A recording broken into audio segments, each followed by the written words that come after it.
Imagine the vast wilderness stretching out before you, its beauty matched only by its unpredictability. Suddenly, a misstep, a stumble, and you find yourself injured, with your first aid kit nowhere in sight. What do you do? Today, we delve into the world of survival strategies for injuries without a first aid kit. The first order of business. Keep calm and think on your feet. Panic does nothing but cloud judgment. In the wilderness, improvisation becomes your best friend.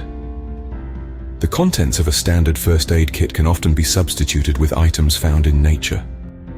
Cleaning wounds is crucial to prevent infection.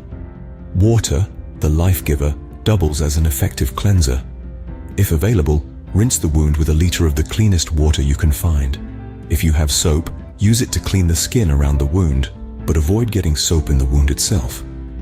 Once clean, it's time to bandage. In the absence of sterile bandages, look for the cleanest fabric you can find.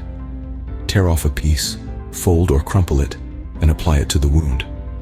Once the bleeding stops, add more fabric without removing the first piece. Regularly clean the wound and reapply a new bandage. Now what if you have a fracture? Splinting becomes essential. The wilderness is your hardware store. Long grass bundles, sleeping pads, stove screens, trekking poles, sticks, or pack stays can serve as makeshift splints. Secure them with cloth strips, straps, or vines, making sure the splint is firm but padded. Remember to immobilize the joints above and below the fracture. Did you know nature has its own antibiotic? Usnea, better known as old man's beard, is a moss that grows on trees worldwide. This greenish hair-like plant has been used as a natural antiseptic for centuries. The white cord inside the main stem is the secret.